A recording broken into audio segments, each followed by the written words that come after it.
So one big question in sort of personality studies is, do people change? And I think, in my observation, for the most part, most people do not change. Like, you recognize the person at maybe 8 years old that they would be at 58. Like, they're basically the same person. Yeah. And I think for those kinds of people, you stay within your tendency. Every once in a while, there are people who go through truly personality-altering events.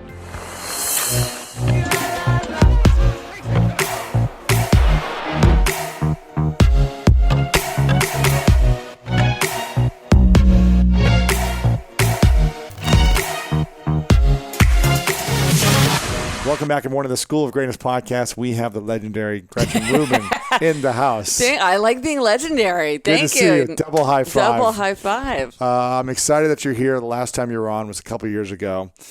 And but it wasn't in person. It was over Skype, I believe. Yeah, and now I'm hearing your fabulous setup here. Yes. Like in the middle of gorgeous LA. It's like just like you read about. Greatness headquarters. Greatness headquarters. Yes, it lives up to it. Hopefully. We're always trying to improve. Yeah, that's a high bar, but I think you meet it. The word is a high standard. It is. Because you can't have average stuff if you're trying to be great. Yeah.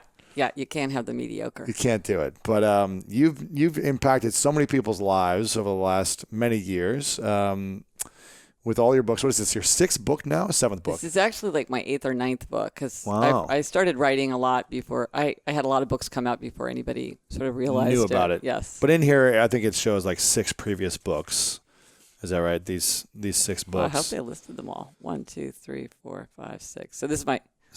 What? They messed up all the books that you wrote. They missed a book. Oh, wow. my gosh. No way. This is why I don't like seeing finished books. Oh, trust me. Listen. No. Oh, my gosh. Here, I cannot let me believe show you it. I am something. super annoyed. Let me show you something.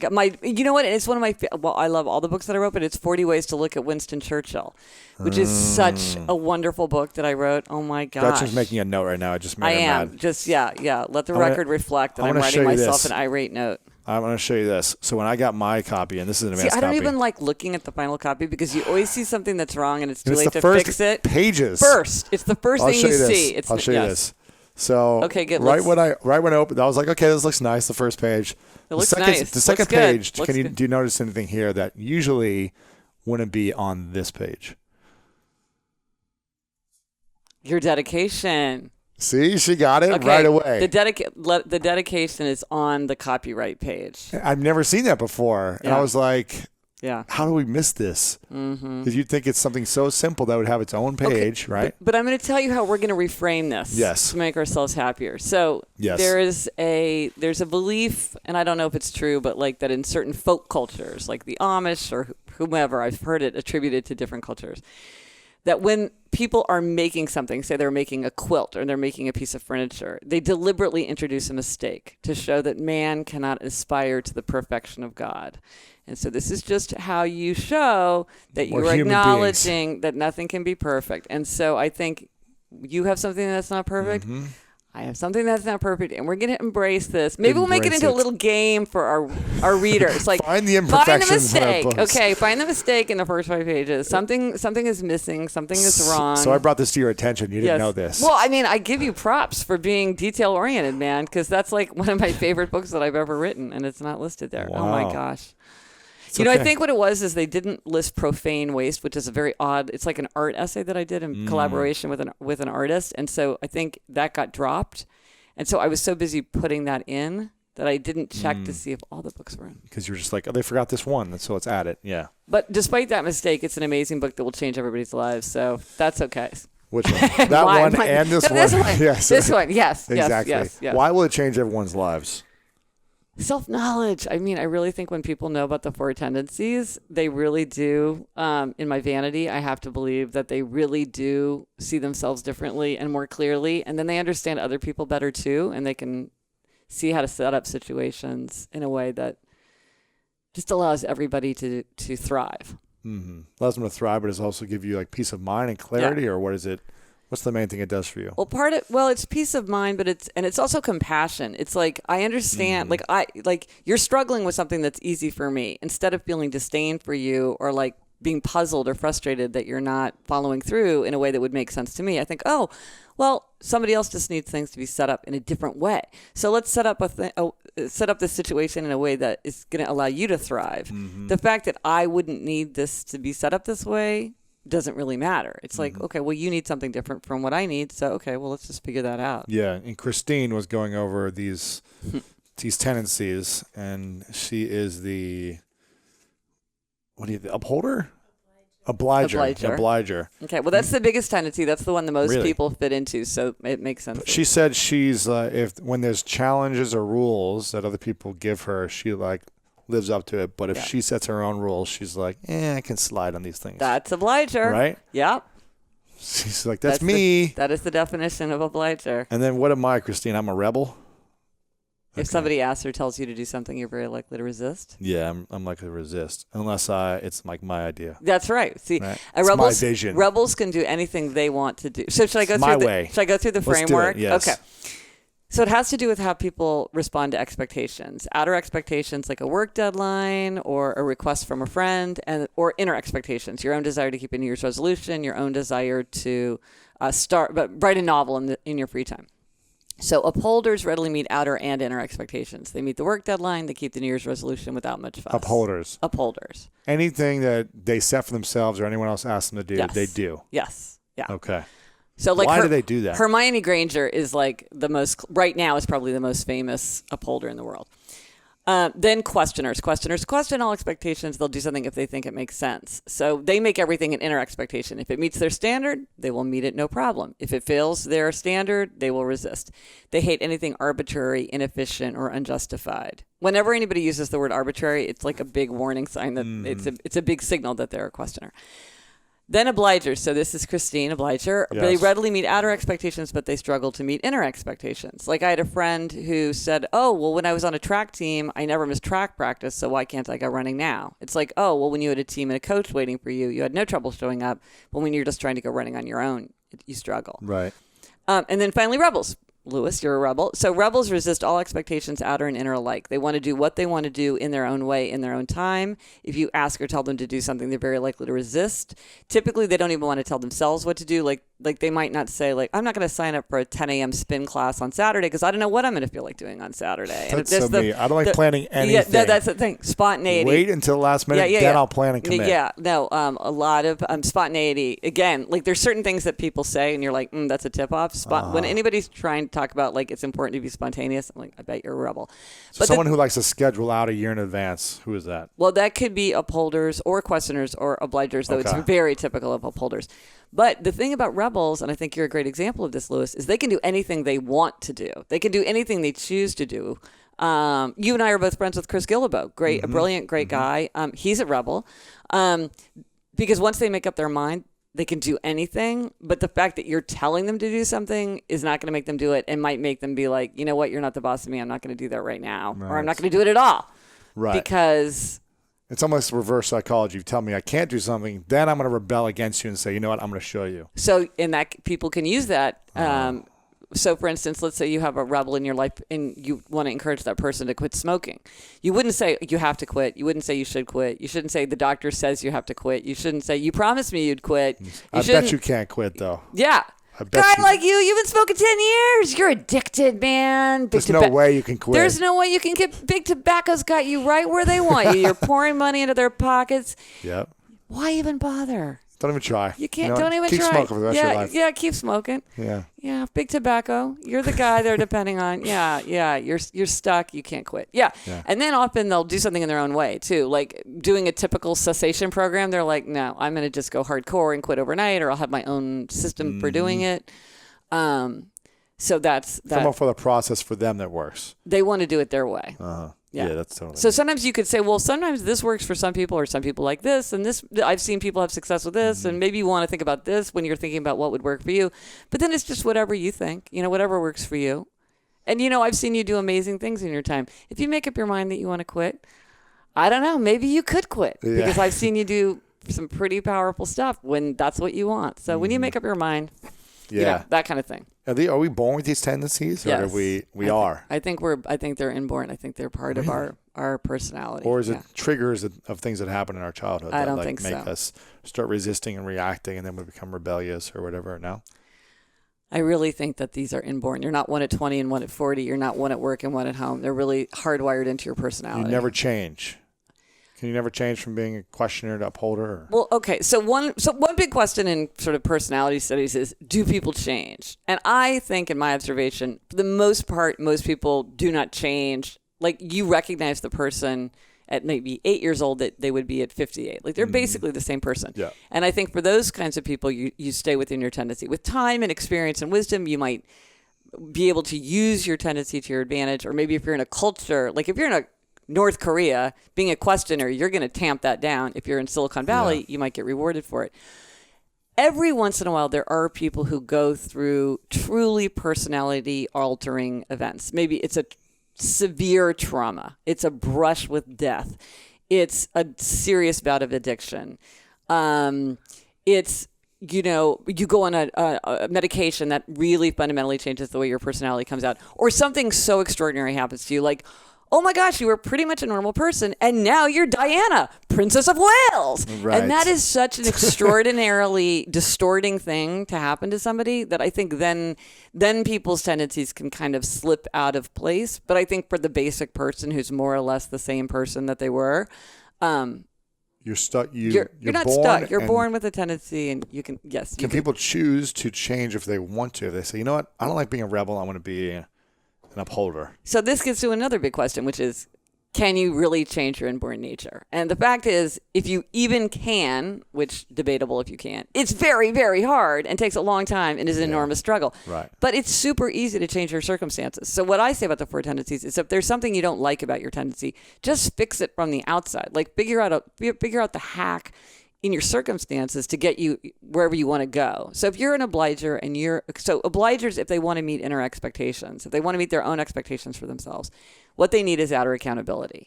That is the solution. That will always work. So if you want to read a book, join a book group. If you want to exercise, join an exercise class. Or, there's a million ways to create outer accountability once you realize it.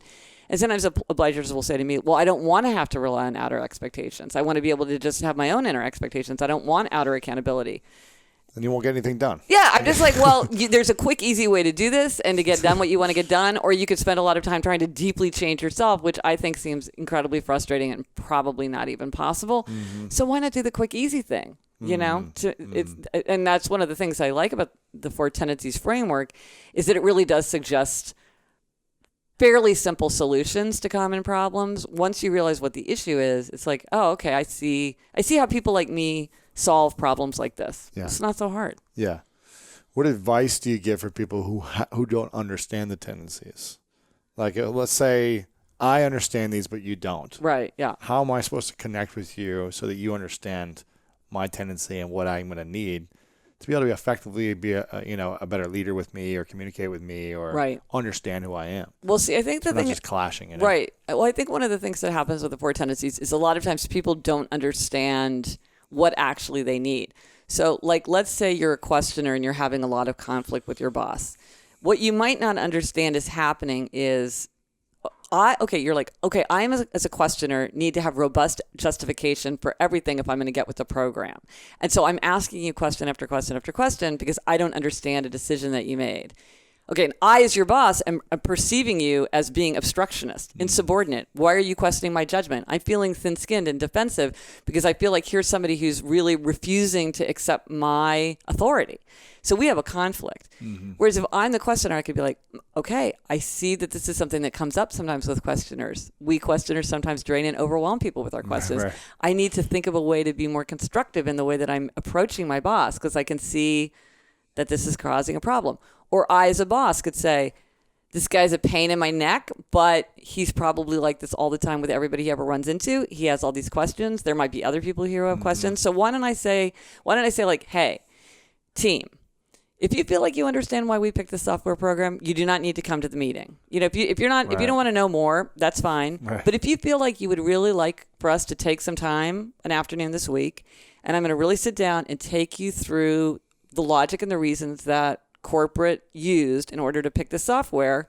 If you feel like you have questions that haven't been answered, I'd be happy to take your questions. Mm-hmm. So it's like, okay, I don't have to take it personally. This guy isn't, he's not trying to be disrespectful. He just needs answers. So it's like once you realize that's what's going on, it's easy to see. But it's not like both of those players need to have the other person understand. They just have to be like, oh, I see how I'm reacting to this person. Got it.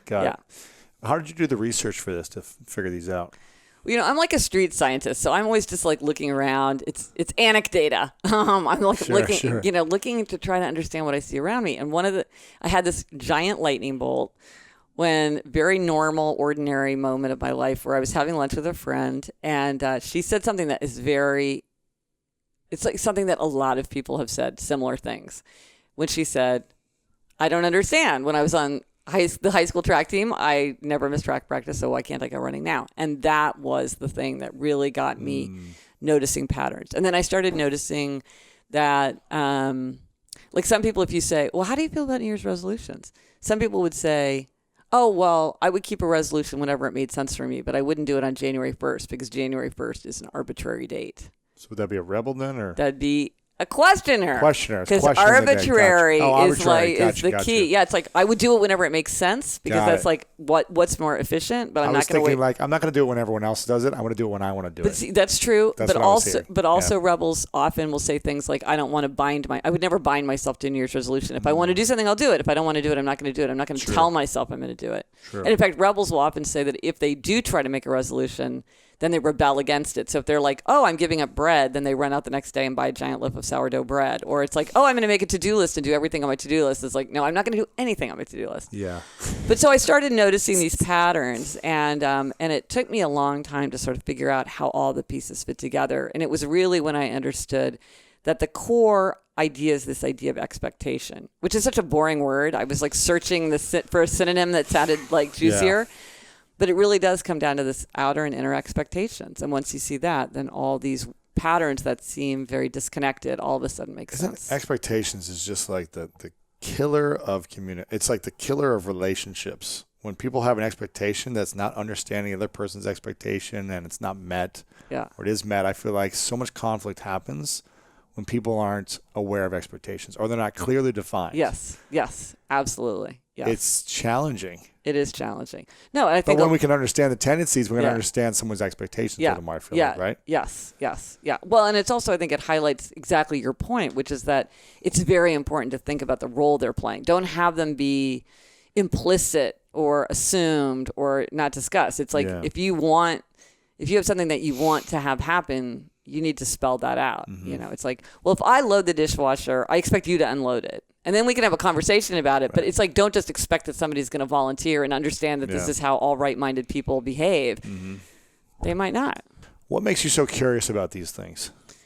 Like about, the Happiness Project, all the stuff you've been doing. Why are you so curious to know all these things? I think this has just always been my subject. And all my books, including the one that's not listed in my book, my latest book, it's all about human nature. It's like trying to understand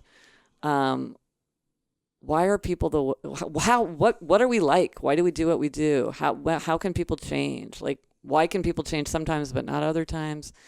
How are people alike and different? I don't know. It's always been the thing that's most interested me. In fact, it was so interesting to me, it didn't occur to me that it was an interest. It just seemed like the thing that everybody in the world was interested in.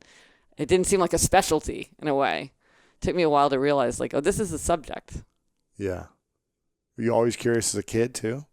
Just about these things? Yeah. Or people and observing people? Well, I've always been a huge reader, and so I think that's how it comes out. It's just always wanting to read more and more and more. Because that's a great way to learn about human nature is through reading. You still read a lot today? I do read a lot. Every week a new book, 2 books? Yes, and in fact, on my Facebook page, every Sunday night, I do a hashtag Gretchen Rubin Reads, where all I do is post a picture of the books that I've read that week. And this is one of the things I did for the Happiness Project is I stopped reading any book that I don't like. So if you see it in the stack, it means I liked it well enough to finish it. Oh. But I don't otherwise editorialize about it because it would just be, I read a lot, so it would just take too much time to write like a little thing. Do you speed read it all, or do you actually like read it word for word? Do you skip over stuff and kind of like first chapter, last chapter? No, I mean, I'm certainly not trained in speed reading. I don't do anything that's officially speed reading. I must read pretty fast because I feel like I never have time to read. It's like this huge thing that I'm constantly working on in my book, Happier at Home. And also in Better Than Before, All Bad Habits, I talked a lot about the habits habits of reading more, which is a habit that a lot of people want. I feel like I'm never reading, and yet I do read several books a week. So I must be reading some fairly fast. But I really feel like I'm always fighting to have that right. But one of the things I love about a book tour, I don't know when you go on book tour, how you use your time, but a friend of mine gave me a great piece of advice. She's like, when I travel for business, I only read for pleasure. So she never tries to work on a plane when she's traveling for work. She's like, that's my time to read for fun. It's totally transformed my travel, because instead of either working or feeling guilty about not working, I'm like, I have this huge stack of books that I'm for pleasure. Yes, that I'm slowly reading on my book tour, because I love reading on airplanes. It's one of my favorite times, because you're not interrupted. Yeah. It's quiet. You're just like, you've got nowhere else to go. You don't have to jump up and deal with anything. You're just in your seat. You're not waiting for the Wi-Fi to load while you get your emails. No, sitting there for 5 minutes for one email and frustrated. Yeah. Like me last night. Oh, yeah. I know that feeling where it's just like, get through loading. And everyone else get off Wi-Fi. Yeah, I know. So I've been, I love getting the chance to do some hardcore reading. What brings you the most joy in your life? Reading. Reading and writing, probably. I mean, my family, of course, and my friends. But I mean, like, the way she said that, my family. No. I mean, like, feel like that's like understood. It's like that's always like, can we stipulate to the fact that people are the most important? But in terms of activities, reading and writing brings the most joy. I mean, I am a person of very narrow interests. That's basically the only thing I like to do is read and write. Is there anything that you're afraid to write about? Interesting question. I wouldn't write about something that would cause extreme distress to somebody close to me. You mean revealing something or talk about them in a way that would hurt them, or? Right. And actually, like, nothing's really happened in my life. There's nothing I would disclose. There's no secret that I would reveal. But if I was going to be like snarky, I mean, one of the things that I'm sure as a writer, you felt this too. You can get your digs in. Like, there's sometimes, you're like, or even to characterize something. I mean, it's interesting to me, but like, my husband never reads anything that I write, which some people find shocking.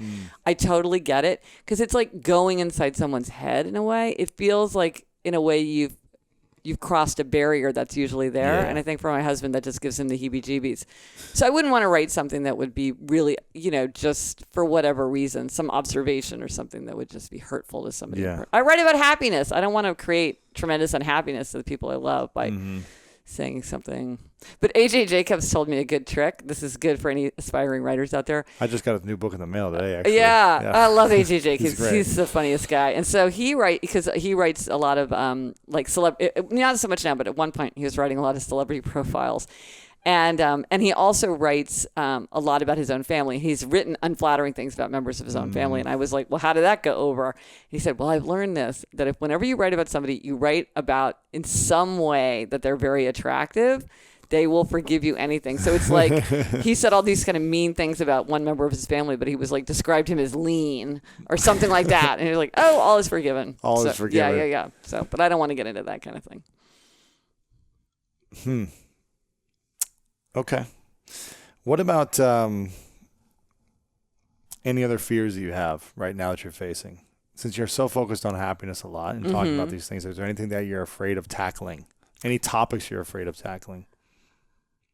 It's funny. I don't know. I'd have to think about that, because what I feel more is like the pull to write about so many things. And I guess my fear is like, I don't want to commit to something that's not big enough. Like lately I've been wanting to write little books. Like I wrote this little book, which I haven't dealt with, which I'm going to do once the Four Tendencies is sort of out in the world, called Outer Order, Inner Calm, which is all about just sort of like outer order, which is just a subject that I love. It's little. So outer order. Yeah, because one of my secrets of adulthood is that outer order contributes to inner calm more than it should for most people. Not for everyone, certainly, but for most people, they feel more energetic, they feel calmer, they feel more creative when there's orderliness in their environment. Cleanliness, order. But which for different people, some people want like absolutely nothing on their desk. Some people want neat piles. I mean, some people love abundance. They like profusion, but nobody likes to have a lot of junk around or a lot of trash or like a bunch of stuff they don't use anymore. They don't even like, what is this cable? I don't even know. Yeah. It's just sitting there because I'm scared to throw it away because maybe it's useful, but I haven't used it in 2 years. But what do? It's just on the counter. Get rid of that. so I have all these like little books, and so I'm like, well, should I do a big book next, or should I do a little book? I had this idea for this. I'm like, I've been obsessed with the subject of color. I'm like, really? I want to write a little book about color, which has nothing to do with anything, and no one will read it except for me. But I just feel this compulsion to write a little book about color. So I'm sort of like trying to figure out. Usually, I'm hit by a lightning bolt, and I know what I want to write, and I feel this compulsion to tackle a subject. And right now, I'm feeling pulled in a lot of different directions. So that's what I'm trying to figure out. So you're not sure. Because they all feel interesting. And so I'm like, what do I do next? That's what I'm trying to figure out. How many times a day do you get, what's next? When you come out with a book, you get that a lot, Two right? or three. What's next? This is out right now. Yeah, I know. But what's next? I know. It's like, this is what I'm focused on. Yeah, you're like, what's next? This. Yes. But a little book about color, I kind of like that idea. Yeah. No, I'm obsessed with color. Well, one of the things I need to write first is the Four Tendencies quiz for children. This is something that I've been really, ever since the book has sort of been on the horizon, many people have asked me to write a quiz because I have this quiz, which is at happiercast.com/quiz. It's a short quiz for adults. Happiercast.com/quiz. It's where you can get the one for adults. Yes. This quiz. Yeah, and I'm coming up on 1 million people having taken it, which is amazing. I know, a huge number of people have taken it. That's a lot of data, right? Yeah. Well, I had to do a representative sample because, of course, the people taking the quiz, it's a biased sample, so you couldn't use that. But I did do a representative sample to solve for that problem. But so many people have said, "Oh, will you create one for children?" It's a challenge because, of course, an 8-year-old is different from an 18-year-old. So I need to sit. But so many people, either readers or podcast listeners of the Happier podcast, have sent me suggestions, like teachers and parents and coaches and instructors, of scenarios that might work for children, but I need to sit down and do that. It won't take long, but it's going to take a lot of concentration because it's tricky. It's a lot. Writing the quiz took a long time. It's hard to think of scenarios that are universal enough that a lot of people respond to them, but that also show you the difference between the four tendencies. It was a big intellectual challenge. Wow. And where do most of the people take the quiz from in the adult version? Is it from the U.S. mostly, or is it from all over the world? It's all over the world. I think it's mostly from the U.S., but no, I get people all the time from other countries. Yeah. Do you ever feel like you're going to run out of things to write about? No, I don't feel like that. No. You have like a list of 1 million ideas I that you can fall back on? I do. I do feel like I have 1 million things. And then things occur to me. Like the Four Tendencies. I mean, so I was writing Better Than Before, which was all about the 21 strategies we can use to make or break our habits. And it was in trying to understand how people successfully transform habits that I stumbled into the Four Tendencies. So I had no idea that I was even going to write about it until that book came out. And people were just deluging me with questions about the Four Tendencies. And finally I was like, well, this is the book that I need to write next. So it wasn't part of sort of a long trajectory. It kind of popped into view. Your podcast has taken off in a big way. Do you ever feel like your books will become less read and your podcast will become more popular? And does that scare you that your writing is going to be less relevant or meaningful to people? Less central. Yeah, or just like, oh, why read when I can just listen? Well, that's interesting that you say that because I have been very struck. Because your podcast is blowing up. The Happier podcast is, yes. And a lot of people will say, like, they clearly know me first as a podcaster. Really? They know you first as a podcaster? Yeah. And then they're like, oh, and then I went and read your books or something like that. Whereas for me, my book identity is my central identity and my identity as a writer, to me, is central. But what I've started to see is really, I want to reach people however they want to be reached. And some people want to read a book, and some people want to watch a live video, and some people want to listen to a podcast, and some people want to read a blog post.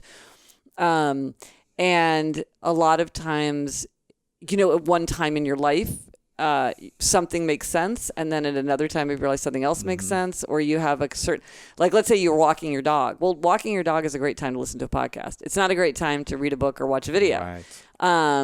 And so now, you have a new puppy. Well, guess what? You've got a lot of time to listen to a podcast, or you've got a new long commute. But then let's say you don't have a commute. Now you've moved to New York City and you're on the train. Well, this is great. You have so much more time to read. So now you're going to read. So I want to be able to reach people wherever they want to be, in whatever form they like to get ideas. For me, writing, the thing about writing is you can get it exactly right. When you're speaking, unless you script it out, it's not exactly right. It's not, you don't find the perfect verb. The way if you're writing, you can be like, oh, first I had ask. Then I had grill. Then I had demand. Like you can get it exactly the right word, and you can lay out a big idea. One of the things that I've heard about the Four Tendencies is we talk about it a lot on the podcast, on the Happier podcast. And it was a chapter in Better Than Before.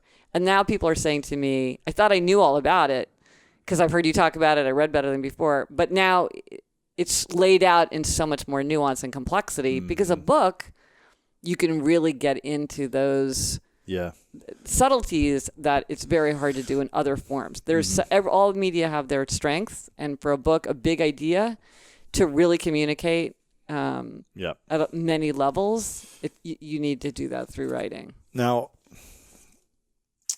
the Happiness Project, was that 4 books ago? 3 books ago? That was 4 books ago. And that was your most popular book? Your biggest selling? That was the one that most people identify me with. Yeah. And how do you feel when you come out with you have this mega hit? I think you had a couple million copies sold, right? Yeah. Mega hit, and everyone identifies you as that person. How do you feel as a writer when you still have new ideas? When people still associate you with that one idea and you feel like, well, maybe I'm not selling as well with these new books. Or maybe that'll be my best book or most sold book. Do you have those conversations with yourself I think of Elizabeth Gilbert. Right, yeah. She's like, my greatest book is behind me. Yeah. Like, I'll never sell 10 million copies of a book again, probably. Right. Maybe. Right. But most likely not. Right. And then we'll go to the Oscars again. Right. Well, that's interesting because I never really thought about that. I mean, to me, I still feel very close to the Happiness Project. So it feels very integrated into what I'm doing now. So it doesn't, I think sometimes if you've really moved on and you're in a totally different subject, maybe that feels like a chapter of your life or something, like, it's sort of like your former self. And when you're asked to talk about it, it's like being an employee of your former self. It's not like who you are right now. Whereas for me, the things that I talked about in the Happiness Project are still things that are very much part of what I'm talking about now. And so it all feels very integrated to me. And it's exciting to me that so many people read it or recognize it, but it feels very much of a piece of what I'm still interested in. I could see how that would be difficult if you were... Because I know a lot of nonfiction writers, and for many nonfiction writers, the pleasure comes from, I'm going to learn all about this, and then I'm going to learn all about that, and I'm going to go from kind of one world to another world. So that could be discouraging if you felt like everybody cared about this, but nobody cares about that. But for me, they all feel very tied together. But one of the interesting things, though, in looking at the Happiness Project in retrospect, is the thing that puzzled me when that book came out is so many people said to me, but how did you get yourself to do all those things? How did you get yourself to keep all those resolutions? And I said, well, I made resolutions that I thought would make me happier. And then if they did make me happier, I kept them. And they would just look puzzled and they would say, right, but how did you get yourself to do them? I was like, I don't really understand what you're talking about. Now I know. I'm an upholder. Right. This is what upholders are good at, meeting outer and inner expectations. So of course it was easy for me.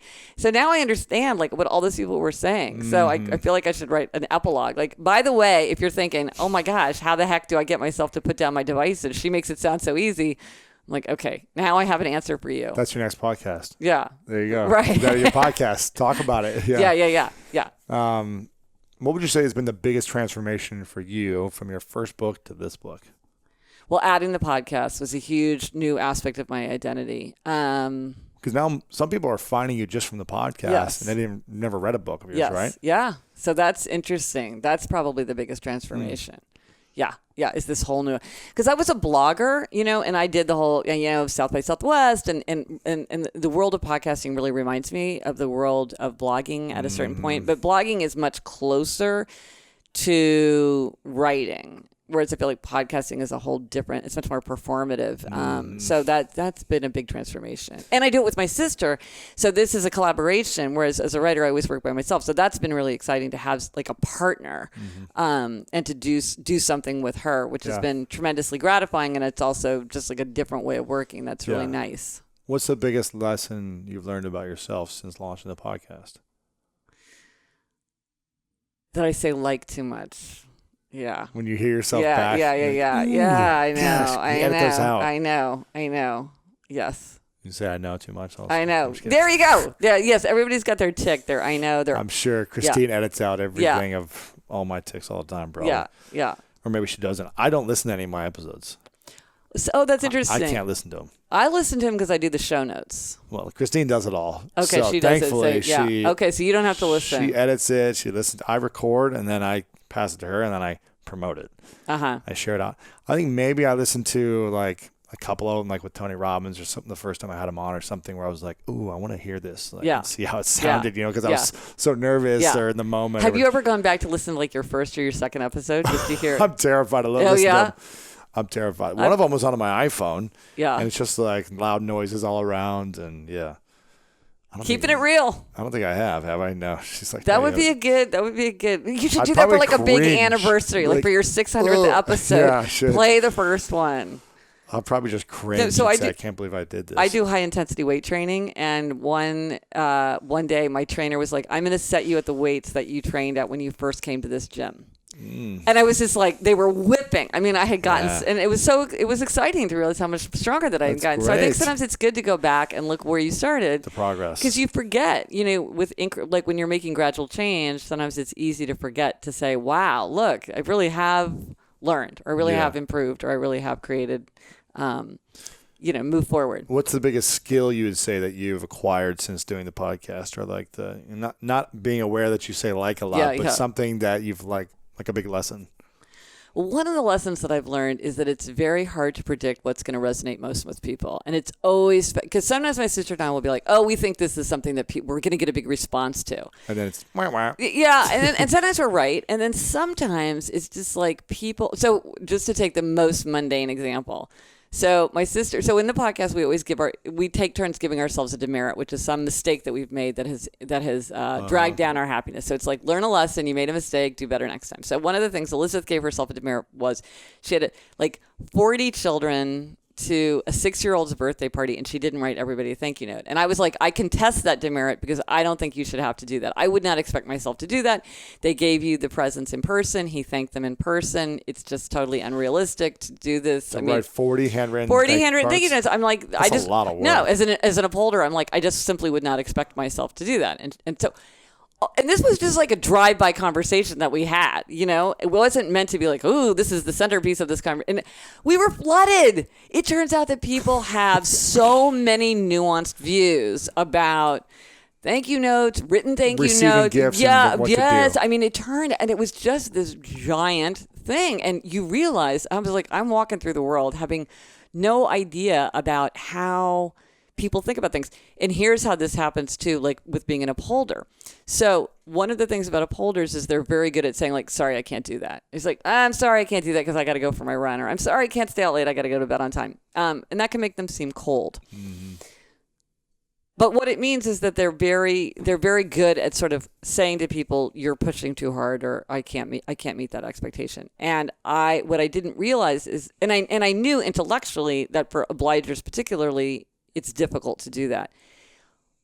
But then I found out, okay, so I'd been sending work emails over the weekend, and it had literally never crossed my mind not to do that. It wasn't like I thought about it and I decided it was okay. It was like it never occurred to me not to send work emails over the weekend, because my view was, read it over the weekend if you want, answer it over the weekend if you want. If you want to wait till Monday morning, that's fine too. Like whatever works for you is fine. I just want to get it off my plate. I'm thinking about it. I'm just going to email you so I don't have to worry about it.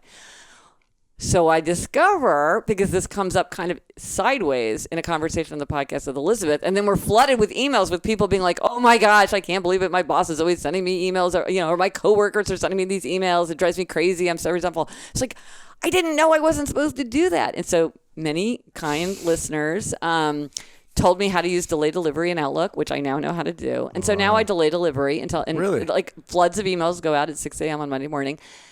You'll write it and then you'll archive it. Or I just put it delay. You just set delay delivery, really? And it will just and it will just go. No, I do it. Well, Outlook. Okay, is what I do. How I do it. Gotcha. But this was something where I didn't know that this was a thing, because it's not a thing for me. So I didn't know that I was like tripping this wire in other people's heads. Because you're very entrepreneurial. So I'm just like, what? Yeah. I'm not working in an official team. It's like a bunch of different people sort of cobbled together. I mean, I'm not anybody's boss, but right. So I'm in kind of it's not like there's an office policy where we all sit down and say like, oh, we're all going to commit to taking a real break. So I really learned something from that conversation. Again, kind of accidentally got into this territory of how the Four Tendencies come into play, self-knowledge, understanding how other people respond to things. And I did not see it coming at all. So one part of it is you just don't know. Don't know. Yeah. What's been the most popular episode ever? Well, in my mind, the most popular episode is episode 10, which was way back in the beginning, which is when we recorded me cleaning my sister's closet.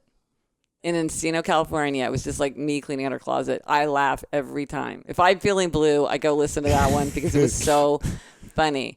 But for then you, it's the most popular. For me, it's the most popular. That's the one that's most popular for me. What's the most downloaded one? Do you know? I don't know. Well, we did for our 1 year and 2 year anniversary. We did like a roundup show that was like highlights, and so those are super popular just because those are like best of episodes. That's cool. Yeah, we got to do more of those. They're really fun to do. I think it's nice. We also did it because for people who are coming new and they don't know where to start, it's always kind of nice to have like a, you like... You can go pick and choose which one you want to hear. Yeah. And you're like, where do you start? Okay, we'll start with this one. Yeah, I think that's right. What would you say you think about the most?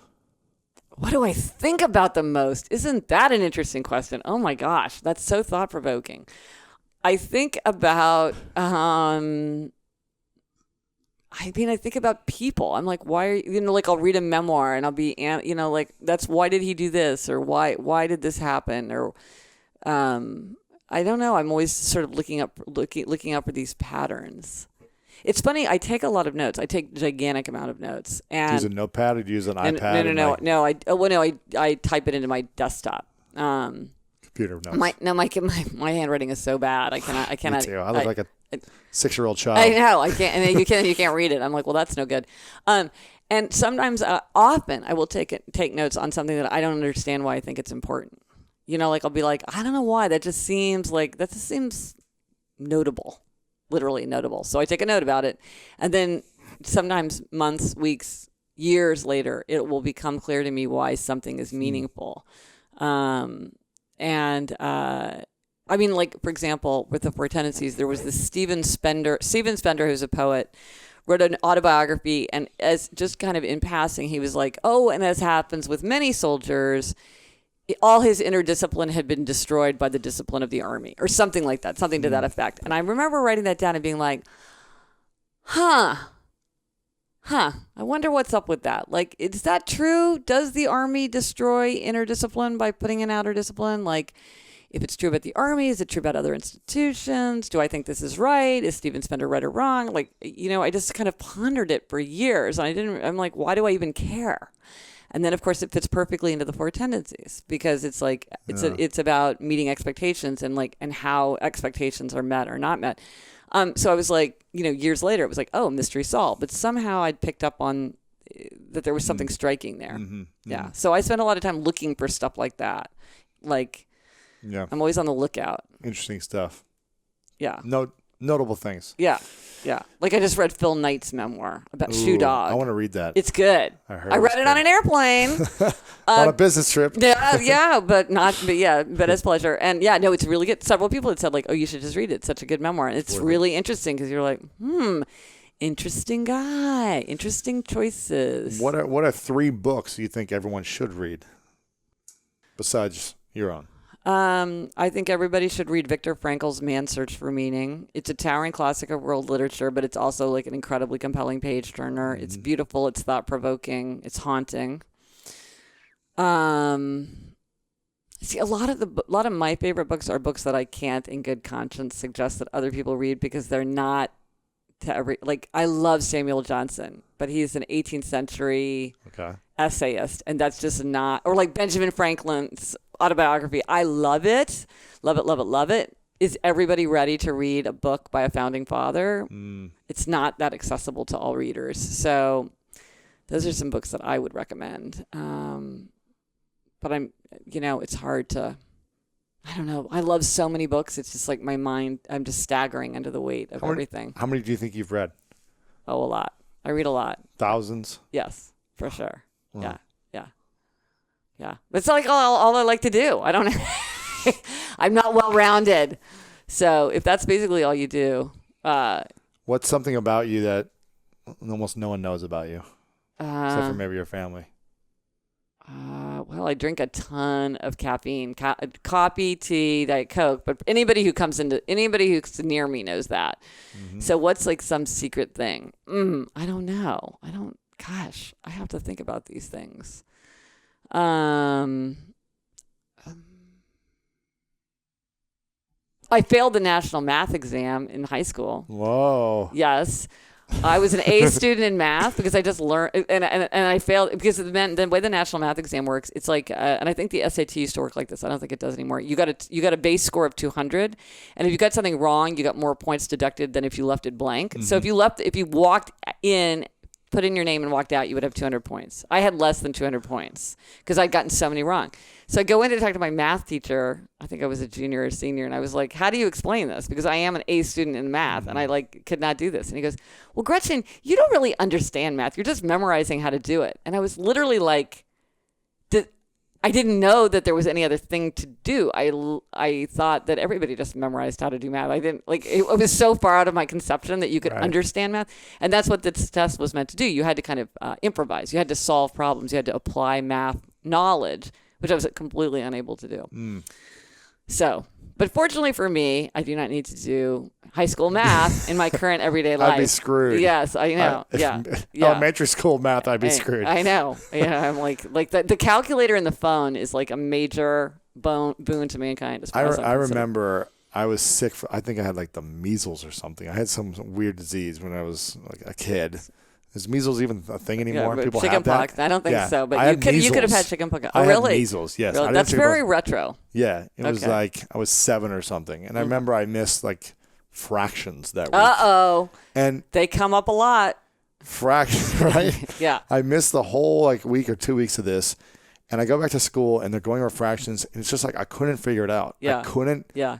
Get caught up, and it was like I never got caught up for the rest of my life. Yes. It was like that one thing held me. I was like, no. Then it was algebra, then it was whatever it was next. And I was just like, I just give up. No. I'm just going to cheat on everything. No. Just to get by. No, it's like with a language. If you're like, I never really got the subjunctive, you're like, you kind of have to get that under your belt before you can move forward. Yeah, no, it is. It's that kind of it's tricky. Incremental knowledge, yeah. What would you say is the thing you're most proud of that people don't know about you? Oh, I'm most proud of something that you've done or been a part of that people don't know about, maybe.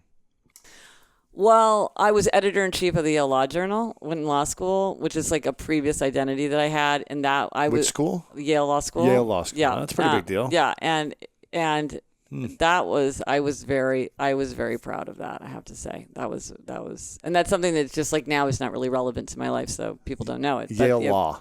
Yeah. You're a lawyer? Or you went to law school? I don't know, and I clerked for Sandra Day O'Connor. But a lot of people know that I clerked for Sandra Day O'Connor, so that's not something that's not known. Cool. Yeah. So, I have a whole lawyerly past. Wow. Which lawyers are great writers. Well, it's usually, funny. right? It's funny because sometimes people will be like, lawyer turned writer, Gretchen Rubin. I'm like, is there a deadlier phrase that you can use to describe anybody? It sounds so boring, right? Lawyer turned writer. And in fact, I have a couple of friends who are writers who won't admit that they went to law school. I'm like, you went to law school, right? And they're like, yeah, I keep that under Didn't Jonathan Fields go to law school too? He was a lawyer. Well, not 20 years. Rich Roll was a lawyer. Yes, he practiced real law for real time. Long time. Yeah, he did. I mean, I was only there for 2 years, 3 years. So I got out pretty quick. But there's a lot of us actually. You're right. Huh.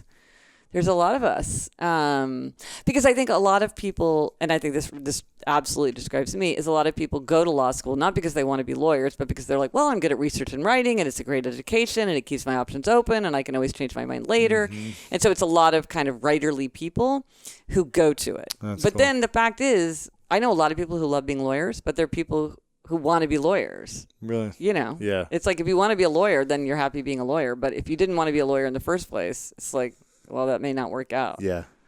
People don't become sound engineers by drifting into it. It's like you pick that. But a lot of people drift into law. That's true. A lot of people drift into medicine. This is something that I've learned since in recent years, which I was surprised by. It seems so arduous to be a doctor. Seems like a lot of work. It does. And so I would think like, well, you'd have to want to be. And also it's sort of just squeamishness and things like that. But a lot of people are like, oh, both my parents were doctors. Everybody I know is a doctor. I'm really good at math and sciences. And people always said, oh, you should be a doctor. So I just sort of stumbled into it. I'm like, wow, that is a long road. I feel like you'd want to just have a passion for like helping people. Yeah. You'd think. Yeah. And that's why you choose to be a doctor. But a lot of people drift into it. It's interesting because every year I give a talk to this group of first-year medical students. And been surprising to me how often they're kind of like, I'm sort of here. Crazy. I know. I'm like, this is a lot of time and energy and money, my friends. Like, I would get clarity on that right now. Don't go all the way down this road. What's the dream you've always wanted to do that you haven't done yet? Ooh, have my own television show. I think that would be fun. About what? Happiness. How to be happier, healthier, more productive, more creative. What are you waiting for? I don't know. I don't know. I should pursue that. Why do you want to have a TV show? Just because it'd be another way to reach a lot of people. Yeah. It's a very, very strong medium. Probably the strongest medium right now. I mean, if you say television to mean video content delivered to people on a screen, because even the word television now, it's like, I know somebody who's like, oh, we don't have televisions in our house. And I'm like, yeah, but I know your daughter watches 5 hours of video content. Yeah. Like the fact that it's not called a television YouTube set, it's the same thing. Yeah. Interesting. Yeah. Okay. So why is that a big dream for you? Just because you want to reach more people? Yeah, I just think it'd be fun. It's like a new world to conquer. What's it going to take to make that happen? Well, I'd probably have to sit down and think about it, first of all. Cool. Yeah. All right. What would be the ideal network or placement for this show? Oh, I don't know. I haven't thought about it. No. What about a PBS special? Doing something like that, getting it started. Yeah. That's a good point. Yeah. Aren't there a lot of authors that start with like PBS and then that'd be interesting. Yeah. Cool. It's all changing very fast. I mean, that's one of the things that's and all of it. I mean, television, radio, podcasting, publishing, it's crazy. Internet, magazines. There's like magazines. Crazy what's happening there. It's all happening so fast, which is exciting because you do feel like you could get in there and really have fun and do new, innovative things and maybe have opportunities that you wouldn't have had like 5 or 10 years ago. On the other hand, it's changing so fast. You really feel like you need to keep abreast of a lot of changes because it's not so clear how to get from A to B because B is not where it was. It could change in a year. It could change. I mean, even something like Facebook. How do you use Facebook? I mean, that changes constantly. Constantly how you use Facebook. I mean, I want to dissect this and we'll wrap it up with a few final questions, but I want to dissect this with books, newspapers, magazines, podcasts, TV. What other main mediums are we consuming? I guess social media, but kind of the traditional stuff. Radio, newspapers, magazines, books, podcasts, TV. Well, podcast isn't traditional. It's true. New. It's been around for 10 years. It's been kind of like... yeah, that's right now. It's like it's like legacy media podcasts. Yeah, I know. It's like... What do you see is in the future, if you can kind of, predict, what do you think is going to continue to accelerate? Are books going to continue to be popular for people, or is it going to be more digital books? Is podcasts going to be more popular than radio? Is newspapers completely dead? Or magazines still going to be relevant? What do you think is going to be the most relevant media? Well, the thing is with all these things, it seems to me like people want to create it and people want to consume it. The problem is, how do you get paid for it? Yeah. So people want to write books and people want to read books. How do people get paid to write books? Because that's changing. People love to read news articles and people love to write news articles. But how do you get the payment to the people who are writing them? Because there's so much changing in the world of advertising or what you could charge. What can you charge for a book? What is the right price for a book? It's hard to know. So I feel like I don't even really know. And I feel like we don't know. I mean, if people describe Snapchat to you, would you be like, oh, this is going to be a big thing? You'd be like, what is that? Like, there's no chance that's going to work out. Like, what's the point of that? And then it's this huge thing. And it might rise and fall in the space of 2 or 3 years. So I don't know. I think we don't even know ourselves. It's just like the smartphone. Until the smartphone was invented, we had no idea of many things that we now crave and feel like are a fundamental right. Yeah. But so I mean, what's gonna, what about augmented reality stuff. Yeah, I mean, that is like a whole new world. How are driverless cars going to affect media consumption? I feel like that's going to be a big change. I drove a Tesla from San Diego to LA. Someone drove it, and I was sitting in the passenger seat. Yeah. It was like a service, like a Tesla Loop thing it's called. It's like Uber for Tesla. Oh, okay. It's like kind of a higher end service or whatever. And the guy literally just takes his hand off the wheel and is driving for like an hour in the lane, and it's unbelievable. It's slowed down, so you're always 3 to 4 lengths behind the car in front of you. Were you nervous?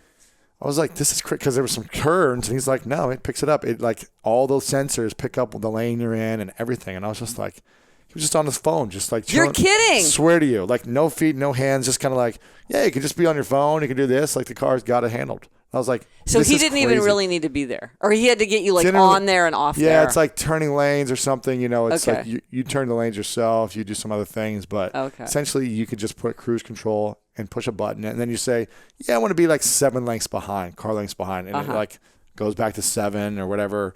Wow, that's the future. It was amazing. I was like, this is cool. If it works, it's cool. Yeah. But it was crazy. It's crazy. So anyways, we're going off here. But. I know, but I think that I mean, if you could be anytime you're in a car, you could be watching a movie or reading a book or writing a book. Not stressing about traffic. Yeah, no. I mean, it's hard to imagine like what that's going to do to people's possibilities. Because I mean, people love it. I mean, we have this insatiable desire for information, for stories, for entertainment, for education, and it's just going to be a whole new opportunity to do it. So where's that going to go? I don't know. Oh, crazy. Do you feel like it's becoming easier for you to write and get your message out there because you've had success in the past? Or do you feel like because there's so much more competition, it's harder to get your message out there for a new book? Whereas maybe 10 years ago when you had a book and it was like, oh, if you get it in the cover of the New York Times, it's like going to blow up and that's all you need and you're a bestseller. And now, I don't know, there's a million books a year that come out. And so it's like, how do you compete with all these other topics and people? Well, funnily enough, I think both are true. I think both of your alternatives are true. I think it is easier for me to get my word out because I do have kind of more known, but then on the other hand, I think it is hard because there's just so much stuff that is tugging at people's attention, and people aren't all showing up at the same places the way they once were. So they're both are true simultaneously. What are you doing differently as an author to get your message out there then, to make sure that your books are being, getting in the hands of people? And one thing that I really strive to do is to have a direct connection with my readers and listeners. I want to directly connect with them. So I don't want to have to depend on the New York Times to review my book for you to hear about it. Which I think you were just in there. I saw, right? You had like a big cover. The Wall Street Journal. Wall Street Journal. That was great. Thank you. Congrats. Yes, thank you. That was awesome. Yeah, it was a big picture. It was huge. It was like full page spread. It was. And my mother was like, "Oh my gosh." Yeah. But that's what I think having a direct connection with them. Is having the direct connection, because then you're not dependent on these middlemen who might support you, might not. It might not be the right thing for them, so they're not going to pick it up. Maybe nobody's looking at this anymore. It doesn't have the social power that it once had. It doesn't command the same attention that it once had. So you've got to, it's like, and then even to do that, people are like, oh, the email list. No, people aren't answering their emails. Oh, you got to have a Facebook group.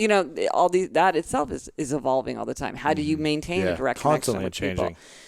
Yeah, but I'm lucky because my subject, it's like when people have given me so much insight and observation and examples. So I think for some writers, they, in their heart of hearts, they feel like it's a distraction to be connected to readers and listeners, because they're sort of like, well, I just need to go off and do my thing.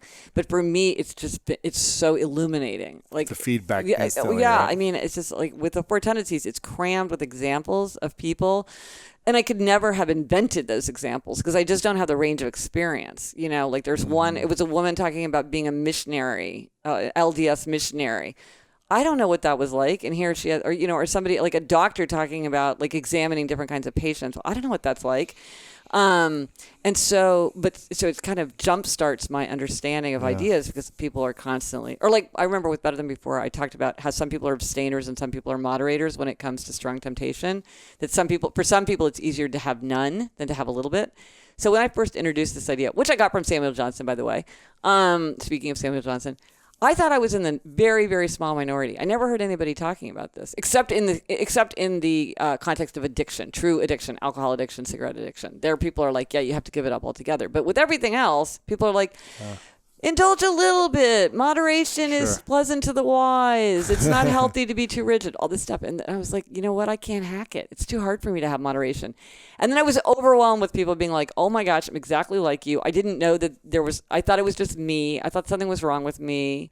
My husband kept telling me I should be able to have, one brownie, or my doctor kept telling me to have half a dish of ice cream.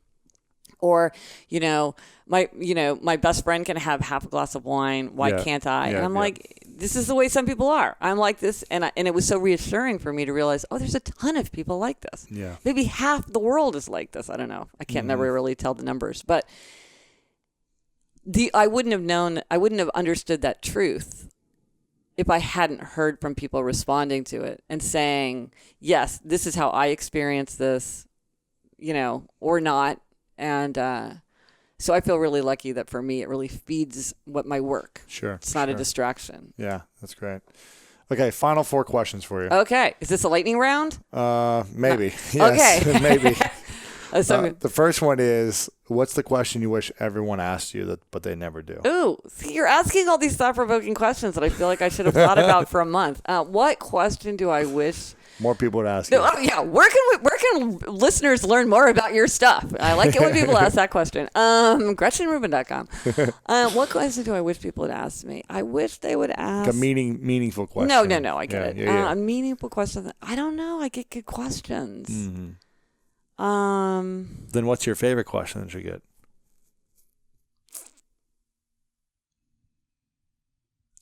How can the Four Tendencies help people be happier, healthier, more productive, more creative? Because I feel like that's goes to the heart of it. Because it's the whole point of this is to make your life better. It's not just it's just not idle curiosity, though idle curiosity is fine too. I think sometimes it's like a BuzzFeed quiz. It's fun. Yes. It's fun. Yes. It's fun to have a vocabulary and to sort of put yourself in a category.